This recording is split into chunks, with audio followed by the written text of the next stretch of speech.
G'day guys, welcome back to the Fon Supercoach YouTube channel. Today we are reviewing round 19, in which I scored 2,368 and moved up about 3,500 ranks. My apologies for no video last week. It wasn't a good week for me on the Supercoach side of things anyway, with a poor score moving me down about 6,000 ranks, as well as injuries to Butters, someone else, and I'll be able to check in a second. And I also copped the George Hewitt back spasm injury mid-game, which was on field because of the Whitfield concussion. So, hopefully that's not going to give me problems later. But yeah, so poor week last week, sort of bounced back this week. I've never been, this is going to sound like a humble brag, but I promise it's not. I've sort of never been this rank at this point of the season. So I'm kind of surprised how hard it is to make up the ranks. Particularly like this week, I thought mostly I had a good week. But yeah, this is only a top 6% score, but I presume that a lot of the scores in this top 6% were ranked higher than me. But anyway, let's get into the side. So unfortunately, Max Holmes has a ankle or lower leg fracture. I think it's lower leg, which that is... fantastic. Sorry, random things updating. Yeah, Max Holmes has a lower leg injury, which unfortunately means his season is over. So yeah, we will be trading him this week. Really sad. Hope that we see Max again in finals. I think he's of the view that he can make it back in time.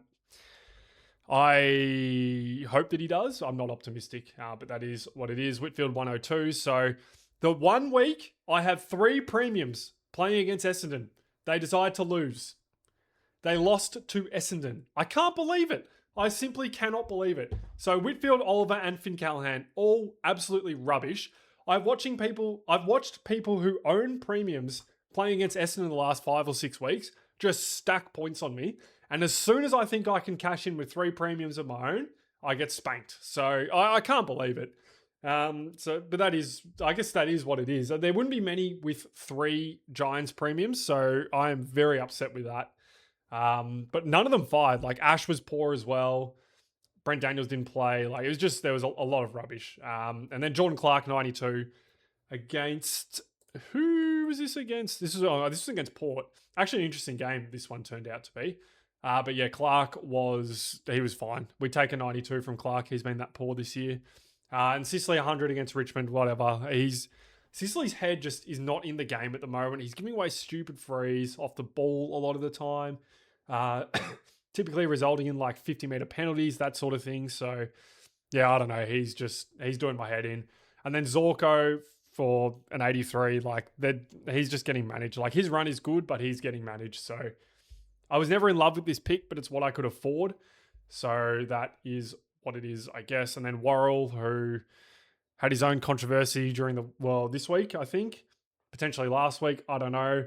Yeah, he was just whatever against Sydney. I don't know. This was a bad pick. I've known that all along. And you reap what you sow. Artemis played, did nothing, whatever. He's not going to be anything like Hugo Hall-Kahan, unfortunately, who I had to trade in order to upgrade some of these donkeys. Also, just quietly, Dan Houston and Josh Dunkley have come good and are averaging I think Houston's averaging 105 since I traded out, and Dunkley's 110, I want to say. So I'm absolutely spewing with that because Hewitt, whilst he started off well, is now dropping 59s and getting minutes massively managed, and it's just a disaster now. You might as well not be there. So yeah, I'm absolutely spewing with that. And the extra 2 trades are going to come in handy, or would have come in handy, because I'm going to use my last trade this week. And we're going to be fielding Fitzgerald and Artemis in 2 weeks' time. So whatever. So yeah, that's been doing my head in. So I had the VC on Nick Dacos, decided not to take that because it was only a 116 and I'm behind. So why would I take that? So rolled the dice on the Bont 150, or on the Bont, and he went 155. Just too good for the Suns. The Suns don't tag. So this was always going to be good. I think he kicked 3 goals or something. He was just taking the mickey in the first quarter. So yeah, he was really good. And Dawson 74 against the Swans. Did get some Jordan attention. It wasn't the hard tag. I think it was bad conditions for Dawson. He had a game where he was getting to so many of these contested intercept marks, but because the conditions were a bit slick, it was just hard to hold them. So we won't hold that against Jordan in a tag game. So that, whatever. Bailey Smith 120. So this was my trade in for Zach Butters because I could not afford Nazai Wanganeen-Millera. So I dodged the bullet in that regard this week. But I think Nas is going to put me to the sword over the next next 5 weeks. I've spoken a lot about how I think Smith would get managed or will get managed at the end of this season. I now no longer believe that because of the way Geelong is travelling. They've been quite poor recently. And they're going to be, I think my Demons are going to give them a good run for their money as well this weekend. So they just don't have the buffer to be able to rest players, and particularly not with Holmes going down now. So I think even against Richmond in round 24, I believe they play Richmond. Baz will play. So just going to keep him. Well, that's why I went him. And yeah, very happy with this. Oliver and Finn Callahan, I'm not even talking about these donkeys. 83 and 79 against Essendon is just rubbish. Hewitt, 59, sort of spoke about him getting managed with the back issue, which is quite unlucky, but I guess that was a risk that I took. Hewitt's had back problems before, so that's unfortunate for me, but hopefully George will be okay for the rest of the season and into next season.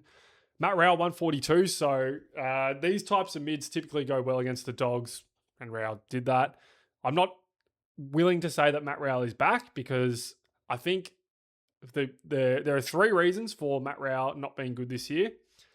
First one is I believe he's carrying an injury. The second one is no Jared Witts, and the third one is just stoppages are lower. So that's why Rowell's going poorer. I should have thought about that before I traded Rowell in, but I just figured that he would adjust. But he just has not been able to. And Fitzgerald 24, probably his worst game, but I'm not overly worried about that. North's actually a hard midfield to score against. So we take that. Hopefully we get Ison back, but I'm not counting my chickens. Gawn 74. Genuinely, the least impact I've seen Max Gawn play when he has played a full game and not gone off injured in probably 5 years at the very least. So whatever. Like you can't win them all every week. And Jackson 94 would have liked a little bit more against Sweet, but what I've noticed is that Fremantle is really managing Jackson's minutes, particularly late in games. So there's less opportunities to score, which is unfortunate, but Grundy's not going too much better, so it's not really a disaster. She's a 133. Yeah, he was good. His first quarter was really good against Melbourne. Like I thought, I was a little bit concerned at the start that we were going to get done, but unfortunately for North, they don't tend to win games against good sides, which it appears that Melbourne are this year. Durham, 113, been an absolute gem. Probably one of my big learnings this year is that don't fill up the forward line early because the forward line is the most volatile line, which means that the forwards typically, they get injured more or their roles change more or they become value for whatever reason, and that as generally is part of a role change. And I think guys like Durham and Joe Richards have been classic examples of that this year. Joe Richards was a fantastic pick. He is injured, though, unfortunately. I think he's going to miss the rest of the season, so that is really unlucky if you went there. But those picks are so good. Rowan Marshall, another one, although TDK looks like he will be returning this week. Those picks have just been so good this year, and they are picks that I want to get involved on this year. My screens just went off, so I'm not sure what that is about. Cozzy Pickett, 126. He was really good. Had a Finn O'Sullivan tag for about 10 minutes before they worked out that wouldn't work. Petrarca, 70. So just playing a lot of forward time now. I think the media's taken Christian to the cleaners, but the lack of defensive work is quite obvious. And I think that is why he's no longer in the midfield mix, which has allowed Touk Miller to get an uptick in scoring, which I'm not complaining about in that sense, but it would be good if they were both going well. Rail has also had his CBAs drop, and I think that's because he's a bit slow.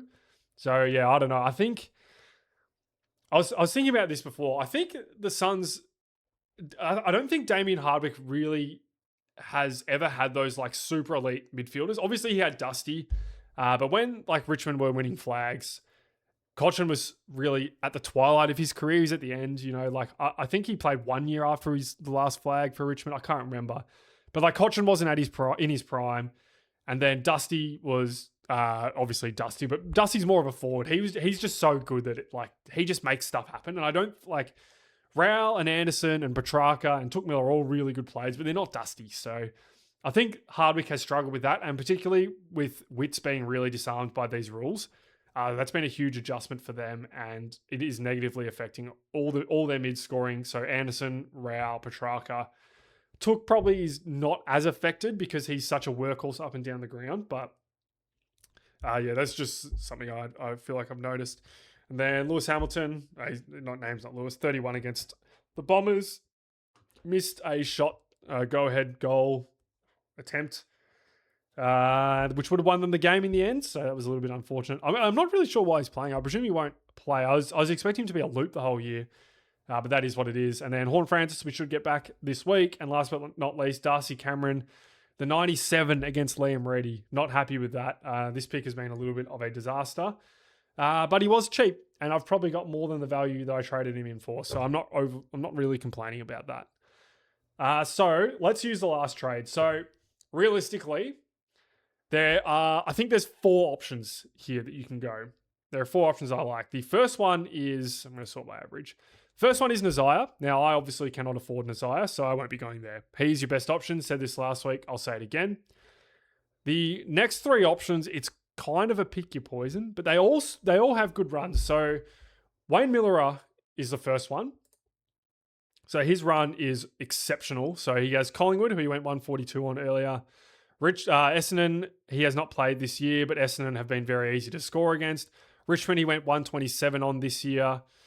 Fremantle, I believe he had a reasonable game as well, 125, but that was at home. And then the Giants are another really good matchup, and he has not played them this year.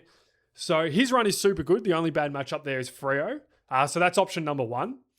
Option number 2 is Callum Mills, who I think is the popular option, I believe. So Mills has the Giants, the Saints, Port, Essendon, and North. So I believe North is not a great matchup, but these 4 are good matchups. So Mills is on a very good run, which is why people are quite interested in him. I do think he's a good option. Miller is obviously injury prone as well. Would I say Mills is more injury prone than Miller? I don't know, but we're getting into that realm. And I really rate Callum Mills.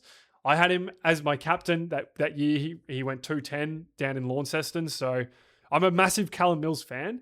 I think that his role is the least safe, though, out of the 3 guys, obviously out of Miller himself and the next guy I'm about to name, which is John Noble, who, similarly to Miller, has a very good fixture coming up in Carlton, Melbourne, GWS, and St Kilda. I think Brisbane aren't as good for scoring at the moment. They were earlier in the year. I think he played Brisbane already and went, 152. So, yeah, as you can see, there is some very good matchups here for John Noble. If you're looking at his last 5, Hawthorn, Freo, and Adelaide are bad matchups. So that sort of explains the score, as is North. And then like the real mysteries here are like the 66 against Essendon and the 81 against Richmond and West Coast. But they're a while ago. So I think Noble is worth your trade in as well. It's really pick your poison here. I am a little bit concerned about what is going on the Gold Coast. So I'm actually going to avoid John Noble just because I think there is a lot of scope for Hardwick to just start spinning the magnets around. And I'm just not sure, like a lot of Noble's touches are pure junk. And I think that Hardwick, like the way Richmond played when they were good, it was just like their halfbacks were pure meters gained. Like Short was just kicking as long as he could. So I think Hardwick is going to, I'm not sure that this John Noble's stats are going to keep up. So that's why I don't really love Noble, which means I'm picking between Miller and Mills. The one I am going to go for, I think, I was on, before I recorded this video, I was going Mills, but I think Miller has more soft tissues, whereas Mills is more like contact. But he does always get injured, so I'm just going to run with Wayne Miller. And we're going to do this. Unfortunately, 75k that I would love to stick on, Finn Callahan or Dane Zorko or Darcy Cameron or George Hewitt, but such is life. So that's the last trade. What are we doing for trades this week? So Dawson, I would typically VC here. However, I do think that he is going to get Ed Allen attention because Ed Allen has actually been reasonably effective in the last sort of 6 weeks. So that's not where I'm going to go. Instead, I'm taking Max Gawn against Geelong. Unless Max Heath is named, then I will change it. And then what we will do is, or after that, it's actually tricky. So as I mentioned earlier, Luke Jackson's minutes are getting restricted. And Bailey Williams isn't as easy to score on as Flynn, so I'm probably going to avoid this. The Dogs have Richmond, so Bont gets the C, no matter what.